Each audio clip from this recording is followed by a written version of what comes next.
구약성경 페이지수로 80페이지 정도 있습니다. 창세기 맨 마지막 장인 50장 1절에서 26절까지 말씀입니다. 제가 대표로 봉독하겠습니다. 요셉이 그의 아버지 얼굴에 굽으려 울며 입맞추고 그 수종드는 의원에게 명하여 아버지의 몸을 향으로 처리하게 하매 의원이 이스라엘에게 그대로 하되 40일이 걸렸으니 향으로 처리하는 데는 이 날수가 걸림이며 애굽 사람들은 70일 동안 그를 위하여 곡하였더라. 곡하는 기한이 지남에 요셉이 바로의 궁에 말하여 이르되 내가 너희에게 은혜를 입었으면 원하건대 바로의 귀에 아뢰기를 우리 아버지가 나로 맹세하게 하여 이르되 내가 죽거든 가나안 땅에 내가 파놓은 묘실에 나를 장사하라 하였나니 나로 올라가서 아버지를 장사하게 하소서. 내가 다시 오리이다 하라 하였더니 바로가 이르되 그가 내게 시킨 맹세대로 올라가서 내 아버지를 장사하라. 요셉이 자기 아버지를 장사하러 올라가니 바로의 모든 신하와 바로 궁의 원로들과 애굽 땅의 모든 원로와 요셉의 온 집과 그의 형제들과 그의 아버지의 집이 그와 함께 올라가고 그들의 어린 아이들과 양떼와 소떼만 고센 땅에 남겼으며 병거와 기병이 요셉을 따라 올라가니 그때가 심히 컸더라. 그들이 요단강 건너편 아닷타작마당에 이르러 거기서 크게 울고 애통하며 요셉이 아버지를 위하여 7일 동안 애곡하더니 그 땅 거민 가나안 백성들이 아닷마당의 애통을 보고 이르되 이는 애굽 사람의 큰 애통이라 하였으므로 그 땅 이름을 아벨미스라임이라 하였으니 곧 요단강 건너편이더라. 야곱의 아들들이 아버지가 그들에게 명령한 대로 그를 위해 따라 행하여 그를 가나안 땅으로 메어다가 마므레 앞 막벨라 밭 굴에 장사였으니 이는 아브라함이 헷 족속 에브론에게 밭과 함께 사서 매장지를 삼은 곳이더라. 요셉이 아버지를 장사한 후에 자기 형제와 후상꾼과 함께 애굽으로 돌아왔더라. 요셉의 형제들이 그들의 아버지가 죽었음을 보고 말하되 요셉이 혹시 우리를 미워하여 우리가 그에게 행한 모든 악을 다 갚지나 아니할까 하고 요셉에게 말을 전하여 이르되 당신의 아버지가 돌아가시기 전에 명령하여 이르기를 너희는 이같이 요셉에게 이르라. 내 형들이 내게 악을 행하였을지라도 이제 바라건대 그들의 허물과 죄를 용서하라 하셨나니 당신 아버지의 하나님의 종들인 우리 죄를 이제 용서하소서 하매 요셉이 그들이 그에게 하는 말을 들을 때에 울었더라. 그의 형들이 또 친히 와서 요셉의 앞에 엎드려 이르되 우리는 당신의 종들이니이다. 요셉이 그들에게 이르되 두려워하지 마소서. 내가 하나님을 대신하리이까. 당신들은 나를 해하려 하였으나 하나님은 그것을 선으로 바꾸사 오늘과 같이 많은 백성의 생명을 구원하게 하시려 하셨나니 당신들은 두려워하지 마소서. 내가 당신들과 당신들의 자녀를 기르리이다 하고 그들을 간곡한 말로 위로하였더라. 요셉이 그의 아버지의 가족과 함께 애굽에 거주하여 110세를 살며 에브라임의 자손 3대를 보았으며 므낫세의 아들 마길의 아들들도 요셉의 스라에서 양육되었더라. 요셉이 그의 형제들에게 이르되 나는 죽을 것이나 하나님이 당신들을 돌보시고 당신들을 이 땅에서 인도하여 내사 아브라함과 이삭과 야곱에게 맹세하신 땅에 이르게 하시리라 하고 요셉이 또 이스라엘 자손에게 맹세시켜 이르기를 하나님이 반드시 당신들을 돌보시리니 당신들은 여기서 내 해골을 메고 올라가겠다 하라 하였더라. 요셉이 110세의 죽음에 그들이 그의 몸에 향 재료를 넣고 애굽에서 입관하였더라. 아멘. 이 시간에는 내가 하나님을 대신하리이까라는 제목으로 함께 은혜를 나누고자 합니다. 이제 창세기 본문으로 설교하는 마지막 본문이 되었습니다. 내일부터는 출애굽기 말씀을 함께 나누도록 하겠습니다. 오늘 창세기 마지막 본문을 준비하면서 개인적으로는 큰 은혜와 또 감동 그리고 통찰이 있었는데 그 은혜가 여러분에게도 동일하게 선포될 수 있기를 소망합니다. 오늘 본문 창세기 50장은 크게 세 부분으로 이루어져 있습니다. 첫 번째 부분은 1절에서 14절 말씀인데 요셉과 그 형제들이 아버지 야곱을 장사 지낸 데 대한 기사입니다. 요셉은 아버지의 시신에 입을 맞춥니다. 그리고 40일이나 걸려서 아버지의 시신을 썩지 않게 향을 넣게 의원에게 지시를 합니다. 애굽에서는 향 재료를 넣어서 시체가 몇백 년이 지나도 썩지 않게 하는 기술이 발달되어 있었습니다. 야곱의 시신을 40일 동안 방부 처리했고 또한 그를 위해 70일 동안 애국을 하였습니다. 그리고 야곱의 유언대로 애굽에 장사하지 않고 약속의 땅 가나안으로 옮겨서 장사를 지냅니다. 그리고 두 번째 부분은 15절에서 21절까지 말씀인데 오늘 함께 중점적으로 살펴볼 부분입니다. 야곱이 죽자 요셉에게 어떤 보복을 당할지는 않을까 하는 두려워하는 형들을 요셉이 위로하는 장면의 말씀입니다. 그리고 마지막으로 세 번째는 22절에서 26절까지 말씀인데 요셉이 죽어 애굽 땅에 장사된 것에 대한 기록입니다. 요셉은 야곱과 달리 가나안 땅에 장사되지 않고 처음에 묻힌 것은 애굽 땅에 묻힙니다.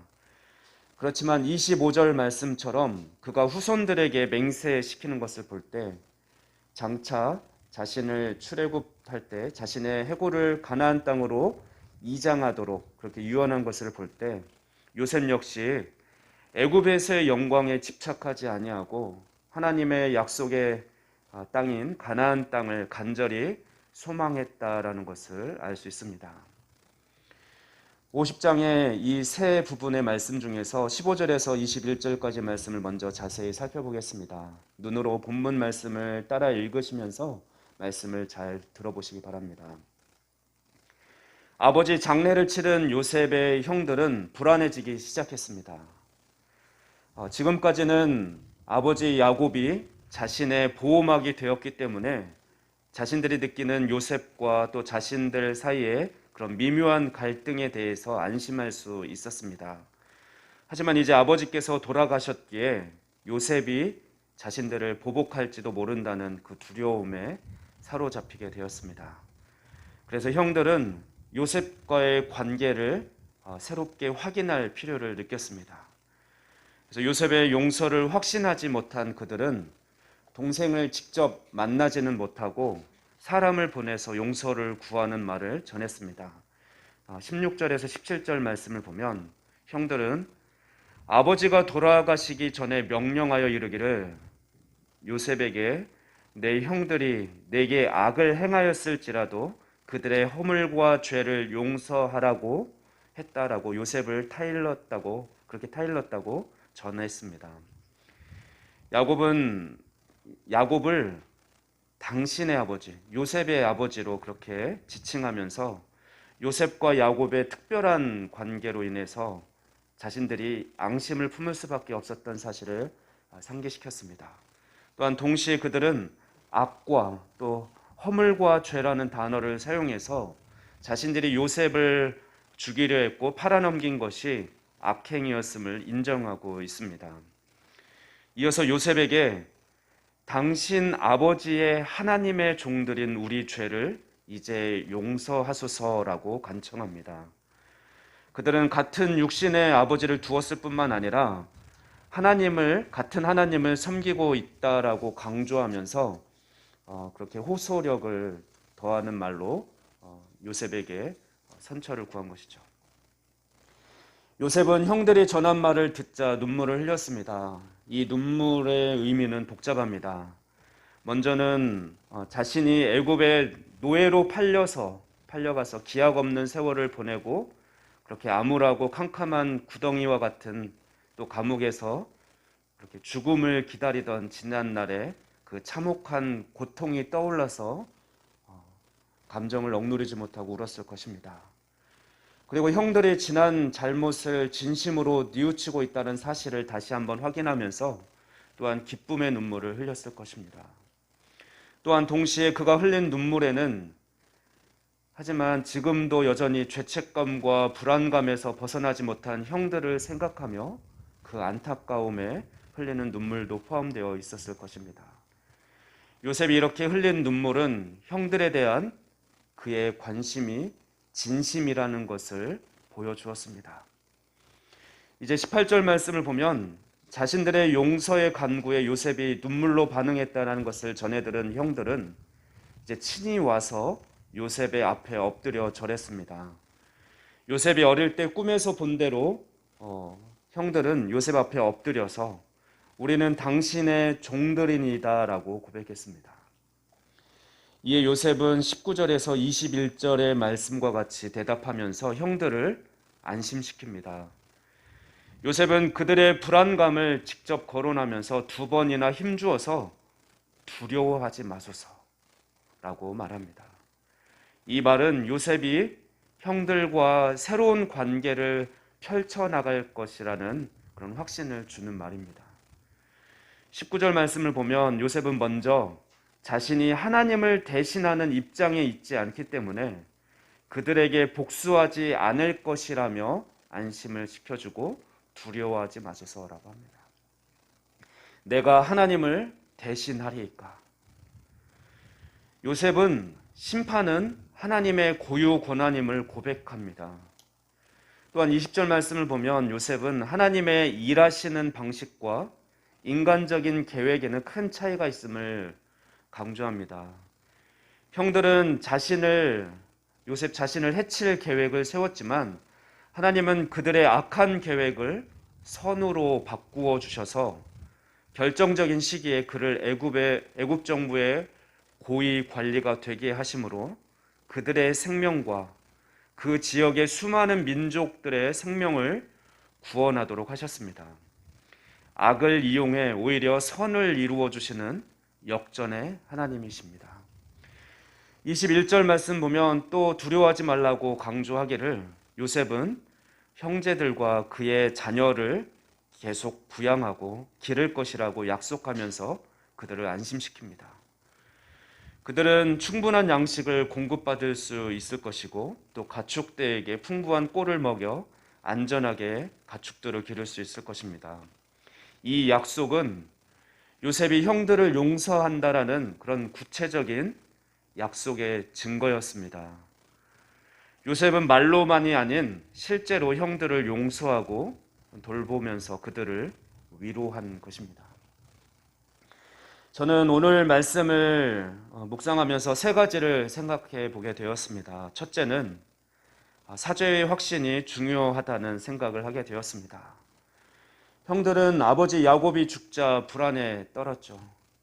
그러나 우리가 알다시피 요셉은 이미 형들을 용서했었습니다.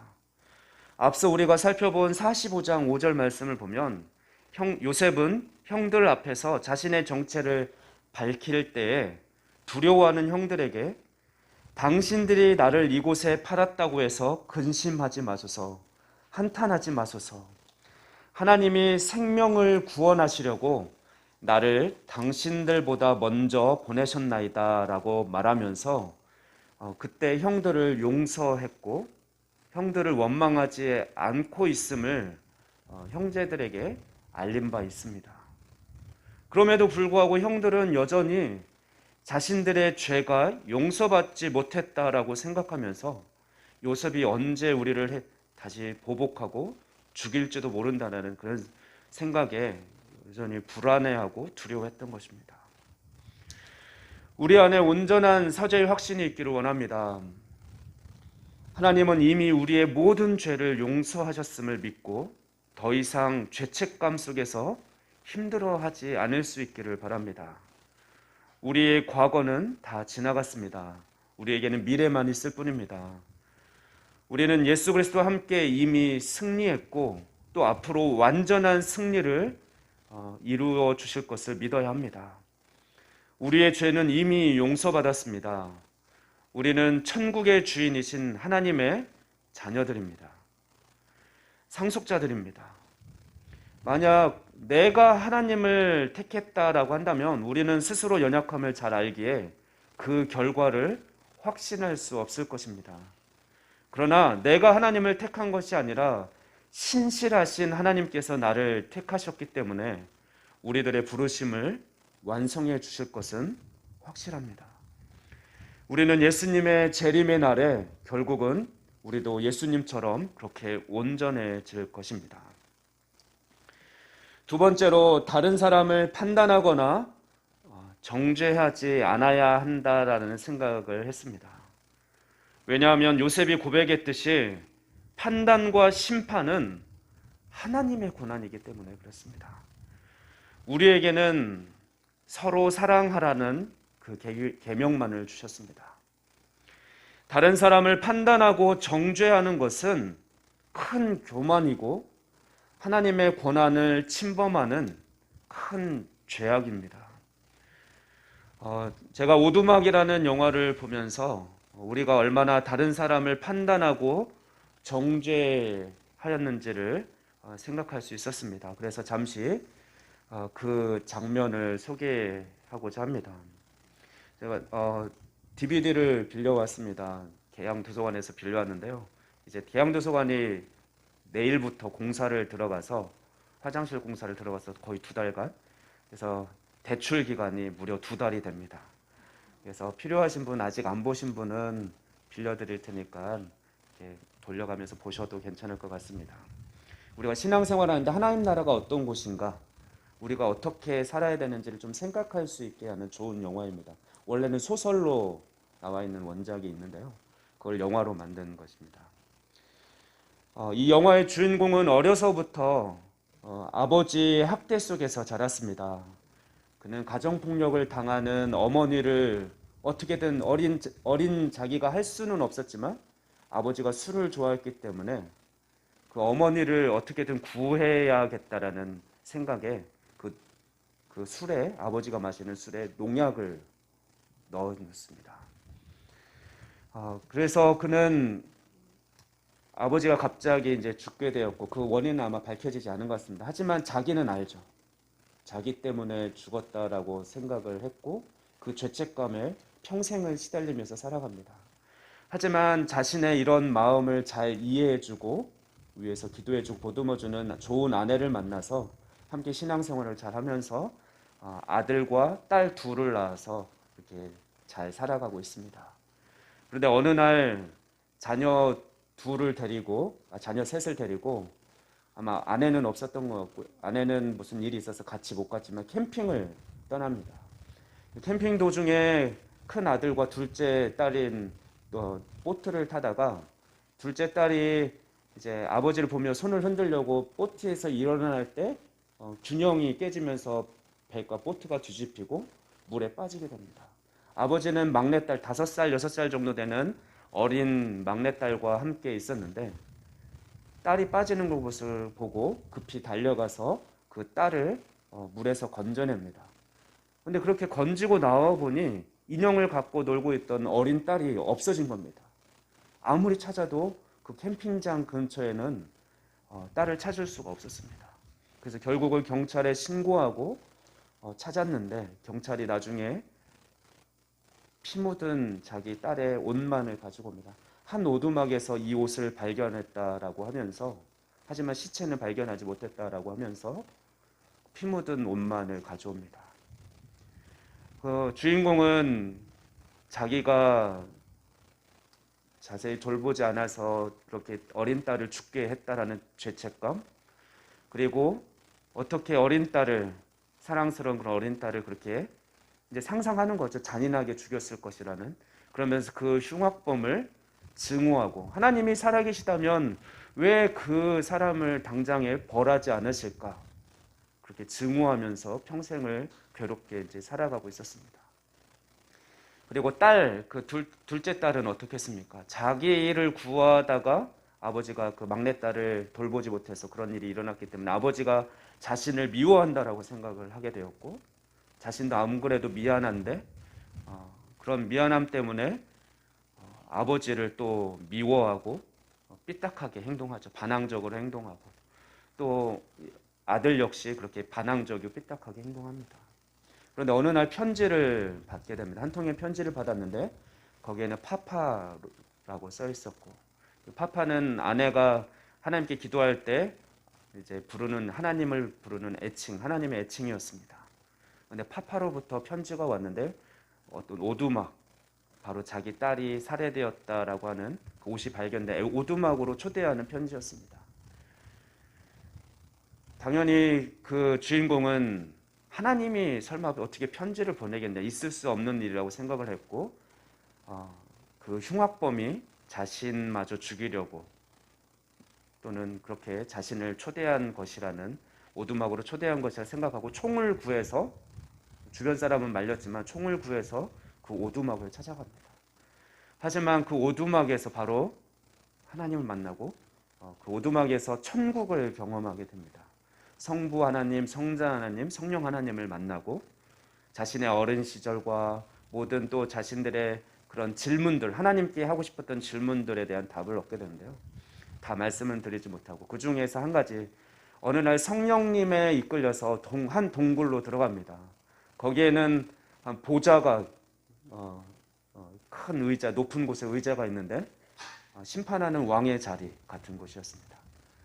그러면서 성령님은 그 주인공에게 이렇게 얘기하죠. 너는 어렸을 때 네 아버지를 정죄하면서 네가 심판했다. 그리고 네 딸을 죽인 그 흉악범도 악하다라고 잘 판단하고 빨리 죽여야 된다고 심판하지 않았냐. 그러면 너가 이번에는 너를 속썩이고 말 안 듣는 두 아들과 딸을 한번 심판해봐라. 네가 그 자리에 앉아서 둘 중에 하나를 죽여야 된다. 누구를 죽일 거냐 결정해라. 그래서 그 주인공은 의자에 앉아서 잠시 고민하더니 금방 일어나서 다시 의자에서 내려옵니다. 그래서 성령님이 왜 내려왔냐 했더니 주인공은 도저히 못하겠다. 분명 두 자녀가 지금 나를 속썩이고 있고 말을 안 듣지만 때로는 나쁜 짓도 저지르지만 그래도 사랑하는 두 내 자녀이다. 어느 한 사람도 내가 벌하거나 심판할 수 없겠다. 그랬더니 성령님이 얘기하죠. 너가 그토록 미워하고 죽이고 싶어 했던 그 아버지, 그리고 네가 죽였던 아버지, 그리고 그렇게 지금 증오하고 있는 그 흉악범도 하나님은 사랑하는 자녀이다. 어느 한 자녀도 하나님은 심판하길 원하지 않으시고 그 너가 생각하는 흉악범일지라도 그도 하나님의 자녀로 돌아오기를 기다리고 계시다. 이런 얘기를 해줍니다. 저는 이 장면을 보면서 내가 얼마나 다른 사람을 판단하고 정죄했는지를 좀 생각했고, 이것은 하나님의 권한이지, 그 심판의 보좌에 앉으실 분은 하나님이신데 내가 그 자리에 앉아서, 세상 사람들이 많이 그러죠. 뉴스를 보면서 흉악범이 나오면 저 사람은 사형에 처해야 돼, 당장 죽여야 돼, 왜 살려두는 거야. 어떤 판결 결과를 보면 뭐 정의가 무너졌어 막 이렇게 하면서 판단합니다. 쉽게는 내 마음속에서 옆에 있는 지체를 판단하기도 하죠. 부족함을 보면서 왜 저렇게 행동하지? 하지만 이런 생각 자체는 교만이고 내가 하나님의 고난을 침범하는 것이라는 생각을 좀 하게 되었습니다.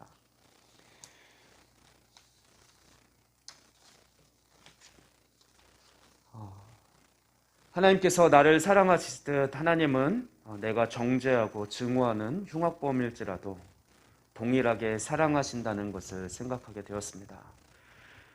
그래서 그 후로는 저는 누군가를 판단하려거나 나는 잘하자, 내가 누군가를 판단하고 정죄할 자격이 없다라는 생각으로 그렇지 않으려고 노력하고 있습니다. 세 번째는 다른 사람을 계속 용서해야 한다는 생각을 하게 되었습니다. 오늘 본문에서 제가 말씀드리고 싶은 부분은 이 부분입니다. 용서라는 부분입니다. 마태복음 18장 21절에서 35절 말씀에는 예수님은 형제의 죄를 몇 번이나 용서해야 되냐고 묻는 베드로에게 10,000달란트 빚진 자를 탕감해 줬지만 다른 사람을 용서할 줄 모르는 그런 불의한 자에 대한 비유로 용서에 대한 말씀을 해주십니다. 마태복음 18장 21절에서 35절까지의 말씀을 봉독해 드리겠습니다. 그때 베드로가 나와 이르되 주여 형제가 내게 죄를 범하면 몇 번이나 용서하여 주리이까? 7번까지 하오리이까? 예수께서 이르시되 내게 이르노니 7번뿐 아니라 7번을 70번까지라도 할지니라. 그러므로 천국은 그 종들과 결산하려 하던 어떤 임금과 같으니 결산할 때에 10,000달란트 빚진 자 하나를 데려오매 갚을 것이 없는지라. 주인이 명하여 그 몸과 아내와 자식들과 모든 소유를 다 팔아 갚게 하라 하니 그 종이 엎드려 절하며 이르되 내게 참으소서 다 갚으리이다 하거늘 그 종의 주인이 불쌍히 여겨 놓아주며 보내며 그 빚을 탕감하여 주었더니 그 종이 나가서 자기에게 100데나리온 빚진 동료 한 사람을 만나 붙들어 목을 잡고 이르되 빚을 갚으라 하매 그 동료가 엎드려 간구하여 이르되 나에게 참아주소서 갚으리이다 하되 허락하지 아니하고 이에 가서 그 빚을 갚도록 옥에 가두거늘 그 동료들이 그것을 보고 몹시 딱하게 여겨 주인에게 가서 그 일을 다 알리니 이에 주인이 그를 불러다가 말하되 악한 종아 네가 빌기를 내가 내 빚을 모두 탕감하여 주었거늘 내가 너를 불쌍히 여김과 같이 너도 내 동료를 불쌍히 여김이 마땅하지 아니하냐 하고 주인이 노하여 그 빚을 다 갚도록 그를 옥졸들에게 넘기니라. 너희가 각각 마음으로부터 형제를 용서하지 아니하면 나의 하늘 아버지께서도 너희에게 이와 같이 하시리라. 베드로는 몇 번까지 용서해야 하는지 예수님께 물었습니다. 그 당시 랍비들은 3번까지는 다른 사람을 용서해야 된다라고 권했기 때문에 베드로는 그래도 예수님께는 관대하게 7번까지 용서하면 되겠습니까? 라고 물었습니다. 그러나 예수님은 7번뿐 아니라 7번을 70번까지라도, 즉 이 말은 7은 보통 완전수를 의미하는데 헤아릴 수 없을 만큼 계속해서 용서해 주라고 말씀해 주시면서 이 비유를 말씀하십니다. 그런데 예수님은 이 비유를 말씀하실 때 먼저 이 비유가 천국 비유임을 말씀하십니다. 즉 예수님은 제자들이 그 제자들과 함께 있는 공동체 안에서 서로를 한없이 용서하는 것이 하나님의 뜻이고 바로 하나님 나라의 당연한 모습임을 밝히고 계신 것입니다. 하나님 나라와 하나님의 사죄의 은혜, 용서의 은혜죠. 그리고 그 결과 제자들에게도 제자들에게 기대되는 그 용서의 능력은 이처럼 때려야 뗄 수 없는 불가분의 관계가 있음을 말씀하신 것입니다. 비유에 등장하는 10,000달란트 빚은 우리가 평생 벌어도 우리 모두가 힘을 합쳐서 평생 벌어도 벌 수 없는 돈의 액수입니다. 달란트는 그 당시 화폐 단위 중 가장 높은 화폐 단위였고 만은 헤아릴 수 없는 이라는 의미로 사용되는 숫자였습니다. 1달란트, 10,000달란트 말고 1달란트는 성인 남자의 20년간 성인 남자가 건장한 성인 남자가 20년간 일해야 벌 수 있는 돈이 1달란트였습니다. 그러면 10,000달란트는 몇 년간 일해야 벌 수 있습니까? 20만 년입니다. 200년도 아니고 2000년도 아니고 2만 년도 아니고 20만 년을 벌어야 벌 수 있는 돈. 연봉을 3천만 원으로 계산해 보면 약 6조 원입니다. 6억도 아니고 6억의 만배인 6조 원. 그것도 누구에게 빚진 겁니까? 모든 권한을 갖고 있는 임금에게 그 빚을 지었습니다. 반면에 그가 만난 동료는 100데나리온을 자신에게 빚졌습니다. 100데나리온은 성인 남자의 4개월 월급입니다. 자신이 탕감받은 20만 년의 임금에 비하면 4개월 월급은 아무것도 아니죠. 그런데도 이 종은 자신이 엄청난 금액을 탕감받았음에도 불구하고 100데나리온 빚진 자를 용서하지 않고 감옥에 가두었습니다. 결국 이 비유는 이 종의 행동이 얼마나 은혜를 모르는 사람이며 또 사랑 없는 악한 행동이었는지를, 그런 행동을 저지른 것인지를 보여주는 비유입니다. 이 종은 자신이 평생 갚을 수 없는 빚을 탕감받은 은혜를 금세 잊어버린 악한 종이었습니다. 이 비유의 결론은 하나님께서 용서의 은혜를 입은 자는, 하나님께 모든 죄를 용서받은 우리는 자기 형제를 한없이 용서할 수 있는 능력을 갖추었고, 또한 그 용서의 능력을 계속해서 우리는 활용해야 한다는 것을 말해줍니다. 우리는 죽음의 권세 아래 죄의 종로로 타던 자에서 모든 죄값을 탕감받아서 자유로운 사람이 되었습니다. 또 하물며 하나님의 양자로 입양되어서 하나님의 자녀, 하나님 나라의 상속자가 되었습니다. 사실 우리는 이 사실 하나만으로도 우리는 받을 은혜를 이미 다 충분히 받았습니다. 사실 더 이상 우리가 구할 은혜는 없습니다. 그렇게 우리는 혹시나 우리를 죽일 만큼 잘못한 그런 사람이 있다 하더라도 우리는 영원한 삶을 은혜로 받은 자들이기 때문에 그를 용서할 수 있어야 합니다. 예수님은 이 비유의 교훈을 결론적으로 경고하듯 아까 봉독해드린 말씀의 마지막 구절에서 이렇게 말씀하십니다. 너희가 각각 마음으로부터 형제를 용서하지 아니하면 나의 하늘 아버지께서도 너희에게 이와 같이 하시리라. 참으로 무서운 경고입니다. 즉 용서할 줄 모르는 자는 하나님의 엄청난 은혜를 모르는 그런 악한 자이기 때문에 하나님의 자녀로서 자격이 없다는 것이고, 따라서 심판날에 형벌을 받게 될 것이라는 예수님의 경고입니다. 이제 말씀을 정리하려고 합니다. 여러분이 창세기를 기록한 저자라면 창세기를 마무리하는 50장 마지막 장에서 여러분은 무엇을 기록하고 싶습니까? 우리는 모세가 창세기 마지막 장을 기록하면서 이스라엘의 구원자였고 또 자랑이었던 그 요셉의 업적을 다시 한번 자세히 정리해서 기록하기보다는 요셉이 형들을 용서한 장면을 다시 한번 묘사하고 있다는 것에 주목해야 할 것입니다. 이것은 한 인간이 무슨 일을 했느냐 하는 것보다 더 중요한 것은 그가 얼마나 다른 사람을 사랑하고 용서하며 살았는가가 더 중요하다는 것을 말해줍니다.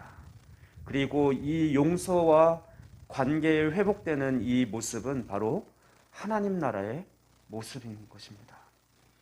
모세는 모든 관계가 회복되어서 샬롬이 이루어진 하나님 나라의 모습을 창세기를 마무리하는 50장에 기록하고 싶었던 것이죠. 하나님께서 그런 감동을 주신 것이죠. 용서는 하나님 나라의 모습입니다. 여러분은 얼마만큼 주변 사람들을 사랑하고 또 용서하며 살아가고 있습니까? 우리가 우리 주변 사람을 얼마나 사랑하고 용서할 수 있느냐가 우리가 하나님의 놀라운 은혜를 입은 자로서 살아가고 있는지를 증명하는 모습이 될 것입니다. 그런데 어떻습니까? 우리는 여전히 다른 사람을 용서하고 사랑하기가 쉽지 않습니다. 그 이유는 제가 말씀 묵상하면서 생각한 앞선 두 가지 이유와도 연결이 됩니다. 첫째로는 내가 얼마나 확실하고 큰 용서를 받았는지 내 안에 충분한 사죄의 확신, 그 용서의 은혜를 누리지 못하고 있기 때문에 그렇습니다. 그렇기 때문에 다른 사람을 용서할 넉넉한 마음이 내 안에 없는 것입니다. 두 번째는 내 안에 내가 하나님이 되어서 다른 사람을 판단하고 정죄하면서 나는 저 사람보다는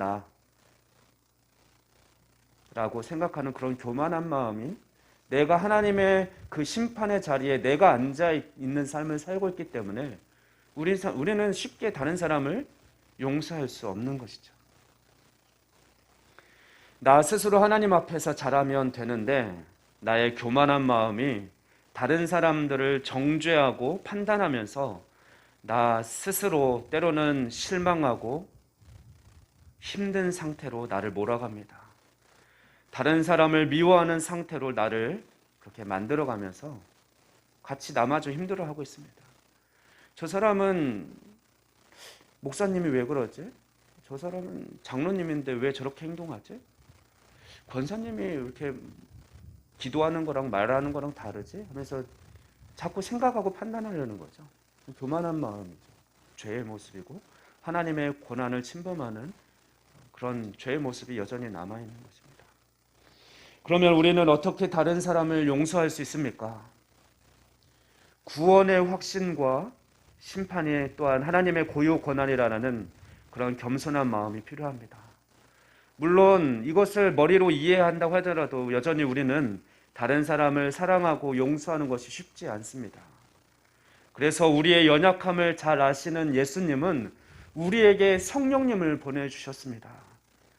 사랑과 화평함, 오래 참음, 성령의 그래서 다른 사람을 용서해서 화평함을 누리는 그것은 성령의 열매입니다. 사랑과 용서는 내 힘으로 되지 않습니다. 성령님을 의지할 때, 성령 충만한 삶을 살아갈 때 우리는 다른 사람을 사랑하고 용서하며 화평을 이룰 수 있습니다. 모든 관계가 회복된, 하나님과의 관계가 회복되고 또 옆에 있는 사람들과 회복된 그런 샬롬, 하나님 나라의 삶을 우리는 성령님으로 인해 살아갈 수 있는 것입니다. 그러므로 우리의 연약함을 고백하면 그렇게 고백하면서 하나님께 간구해야 합니다. 나에게 주님의 마음을 주십시오.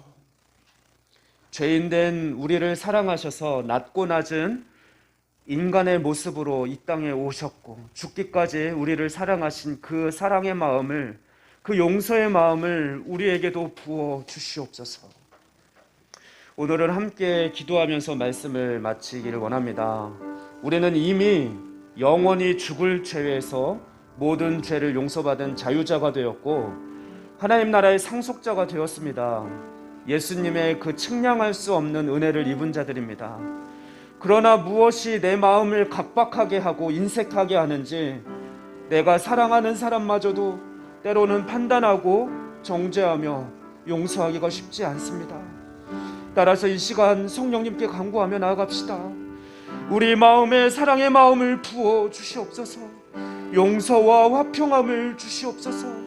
참 자유함을 누리며 기쁘게 살아갈 수 있도록 연약한 우리를 붙들어 주시고 내 삶을 변화시켜 주시옵소서. 함께 기도하겠습니다. 우리를 영원한 형벌과 저주 가운데서 건져주시고 우리를 예수 그리스도로 덧입혀 의롭게 해주신 주님 감사합니다. 우리가 오늘도 이 사실을 기뻐하며 하나님께 감사와 영광을 돌리오니 우리의 고백을 받아주시옵소서. 우리가 이미 큰 용서를 받았으니 또한 다른 사람을 마땅히 용서할 수 있게 하여 주시옵소서. 성령님을 의지합니다. 늘 우리의 연약함을 도와주셔서 우리의 마음을 붙들어 주셔서 하나님의 자녀답게 살아갈 수 있도록 선하게 인도하여 주시옵소서. 그리하여 우리의 깨어진 모든 관계가 회복되게 하시고 하나님의 나라가 이 땅 가운데 온전히 임하게 하시며 영광받아 주시옵소서. 감사드리며 이 모든 말씀 우리 구주 예수 그리스도의 이름으로 기도하옵나이다. 아멘.